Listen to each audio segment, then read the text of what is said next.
Hello, we're in Mayfair in London to chat to Keanu Reeves at a very special screening of John Wick.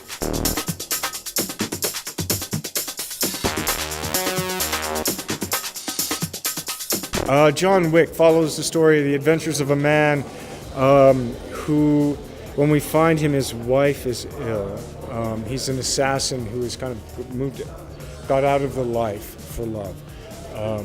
And this person, Helen, passes away, and she gives me a pet, a dog, with a letter talking about like how I know you need someone or something to love. Kind of connected to the idea of what I used to be, and what we come to find is that I was an assassin who got out of the life for this relationship.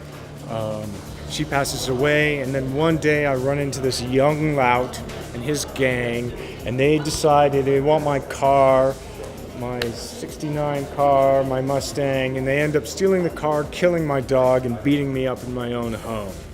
And this unleashes, well, it doesn't unleash, but John Wick goes on this journey to kind of reclaim his life.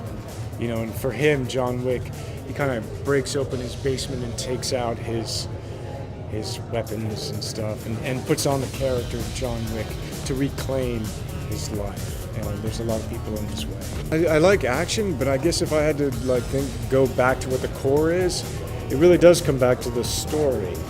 Like for me, I really enjoyed John Wick's will, and like what he did to,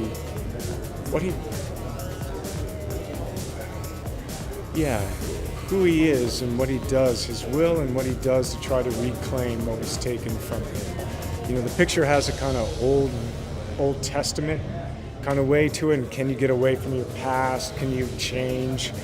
Or do you want to? And so I liked for John Wick, just, I don't know, I guess his strength, his vision, I mean his will to try and reclaim what was taken from him, which I think we can all kind of, you know, you get violated, you kind of get mad.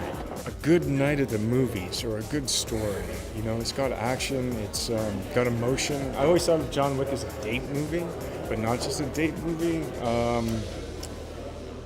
I don't know, you know, there's a real world element to it and a kind of fantastical hyper world of the criminals. Like there's certain Ian McShane is kind of like a mediator of the underworld, and he's so fantastic, and Willem Dafoe's in there. So you have this kind of John world and then John Wick world. So there's something that's kind of fresh about it, you know, this story, and so it's a great yarn. It's got some action, it's got some emotion, it looks great.